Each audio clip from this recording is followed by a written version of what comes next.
Regret. Regret मतलब पछतावा। पछतावा मतलब क्या होता है?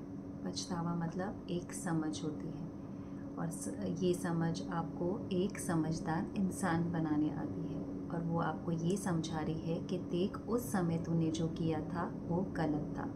क्यों? क्योंकि उस समय तू नादान था और तुझे पता नहीं था कि तू क्या कर रहा है, इसलिए वो गलती तू कर जाता है। या शायद तुझे पता था कि तू गलत कर रहा है पर तुझे अपने आप पर कंट्रोल नहीं था। क्यों? क्योंकि तुझ में शायद बहुत गुस्सा था या बहुत प्रेम था या बहुत डर था या ईगो था या कुछ भी था जिसकी वजह से तू ये गलती कर जाता है। पर आज तू एक समझदार इंसान बन गया है, इसलिए तुझे समझ में आ गया है कि तूने ये गलत किया है। पर ये गलत आपने किया किसके साथ है? ये गलत या तो आपने अपने साथ किया है या किसी और के साथ किया है।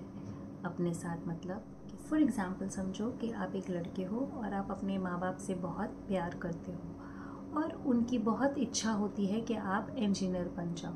और क्योंकि आप अपने माँ बाप से बहुत प्यार करते हो, इसीलिए आप उनसे कह ही नहीं पाते हो कि आपको एक फ़ैशन डिज़ाइनर बनना है और इसलिए आप उनकी इच्छा पूरी करने के लिए एक इंजीनियर बन जाते हो। पर ये जो फ़ैशन डिज़ाइनर बनने की इच्छा होती है ना कहीं आपके अंदर दबी होती है और वो आपको कुछ सालों बाद बार बार ये कहती है कि काश मैं एक फ़ैशन डिज़ाइनर बन जाता, काश मैंने अपने माँ बाप को बोल दिया होता और मैं फ़ैशन डिज़ाइनिंग का कोर्स कर लिया होता और आज मैं एक फ़ैशन डिज़ाइनर बन चुका होता। तो ये जो फीलिंग है ना काश वाली, वो आपको एक्चुअली अपने लिए केयर करना सिखा रही है। वो आपसे कह रही है कि देख, उस समय तू एक अच्छा बेटा था, इसलिए तूने अपने माँ बाप के लिए उनकी इच्छा के हिसाब से इंजीनियरिंग कर ली और एक अच्छा इंजीनियर बन गया। लेकिन आज तुझे अपनी परवाह करनी है और अपने बारे में सोचना है और थोड़ा कुछ अपने लिए करना है, इसीलिए तू उसके लिए कुछ करना शुरू कर। तो हो सके तो फ़ैशन डिज़ाइनिंग का कोर्स कर ले, या हो सके तो अपने बच्चों का या बीवी का या फ्रेंड सर्कल के कपड़े डिज़ाइन करना शुरू कर दे। क्योंकि जब तू अपने क्लोज़ वन के लिए कपड़े डिज़ाइन करेगा और वो पहनेंगे और अगर उसके लिए कॉम्प्लीमेंट मिलेंगे ना, तो आपको कहीं ना कहीं वो कॉम्प्लीमेंट्स बहुत खुशी देगी और उस खुशी की वजह से जो आपके अंदर ये फीलिंग है ना कि काश मैं ये चीज़ कर लेता, काश मैं वो कर लेता, वो धीरे धीरे कम होने लग जाएगी। क्योंकि जब भी इंसान अपनी मर्ज़ी का कुछ करता है या अपने इच्छा के हिसाब से कुछ करता है ना, तो उसके अंदर से वो जो दुख या दर्द की फीलिंग होती है ना, वो धीरे धीरे गायब होने लग जाती है। तो इसीलिए कभी भी आपको कोई पश्चाताप हो तो उसको लेकर बैठे नहीं, उसको एज अ गिल्ट लेके नहीं बैठे। क्यों? क्योंकि ये जो गिल्ट है ना, वो धीरे धीरे आपको अंदर से खोखला कर देगा। हो सकता है वो आपके अंदर एंग्जाइटी भर दे, हो सकता है आपके अंदर बहुत टेंशन भर दे, या हो सकता है आपके अंदर बहुत डर भर दे, या हो सकता है इन सब के कारण आप बीमार रहने लग जाओ। तो आप मुझे बताओ कि क्या फ़ायदा कि अगर आपको कोई चीज़ समझाने आ रही है कि आपको ये चीज़ करनी चाहिए, अगर उसके बदले में अगर आप वो चीज़ नहीं करके आप अगर उसको लेके बैठे रहेंगे और दुख करते रहेंगे, तो उससे कुछ नहीं होगा, उससे इनफैक्ट आप बीमार हो जाओगे।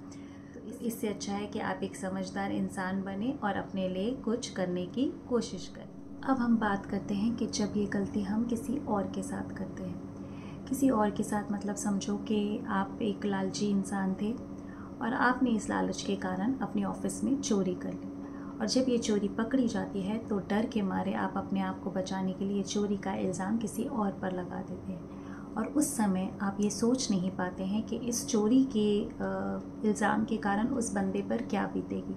बस आप अपने बारे में सोचते हैं, अपनी परवाह करते हैं और आप ये गलती कर बैठते हैं। अब कुछ सालों बाद जब आपको इसका एहसास होता है तो आपको समझ में आने लग जाता है कि आपने क्या गलत किया।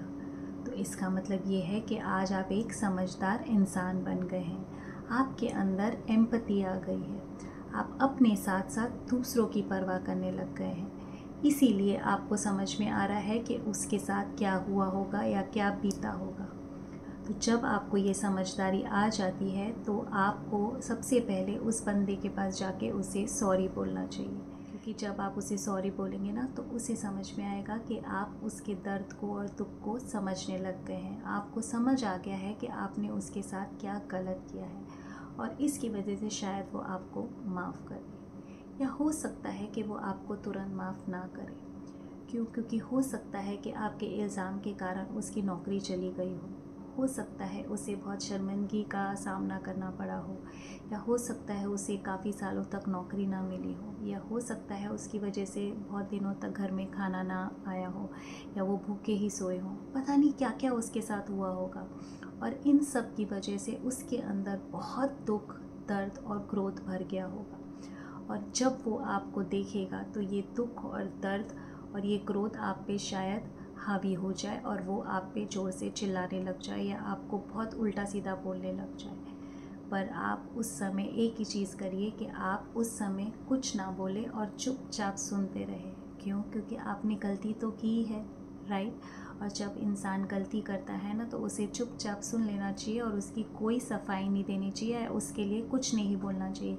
क्योंकि अगर हम कुछ बोलेंगे ना, तो सामने वाले को और दुख होगा और दर्द होगा, और उसे लगेगा देख आज भी अपने आप को समझाने की कोशिश कर रहा है, बल्कि वो मुझे समझने की कोशिश नहीं कर रहा है। तो इसीलिए आप उस समय कुछ ना बोलें, क्योंकि अगर आप चुपचाप सुनते रहेंगे ना, तो हो सकता है कि वो शायद आपको जब उसका पूरा गुस्सा निकल जाए और वो गुस्सा ठंडा हो जाए, तो वो आपको माफ़ करे। या हो सकता है कि उसके बावजूद भी वो आपको माफ़ ना करे, पर ऐसे केस में आप उसके लिए कुछ ना कुछ अच्छा करने की कोशिश करें, या उससे बार बार माफ़ी मांगने की कोशिश करें। और जब आप उसके लिए कुछ अच्छा करते रहेंगे और उससे माफ़ी मांगते रहेंगे ना, तो उसे धीरे धीरे समझ में आने लग जाएगा कि आप आज एक बदले हुए इंसान हो। आज आप वो इंसान नहीं हो जिसने वो गलती की थी। आज आप एकदम अलग इंसान हो जो कुछ अच्छा करना चाहता है और जो मेरा भला चाहता है। तो ये सब भला देखकर ना उसका शायद मन पिघल जाए और वो आपको माफ़ कर दे। तो इसीलिए जब भी आपको कोई पश्चाताप हो, तो उसको एक समझ की तरह ले, उसे ये समझने की कोशिश करें कि आप एक समझदार इंसान बन चुके हैं, आपके अंदर बहुत केयर और एम्पैथी आ गई है, और उसके लिए आप कुछ करने की कोशिश करें, बल्कि उसको लेके बैठ के दुख ना करें।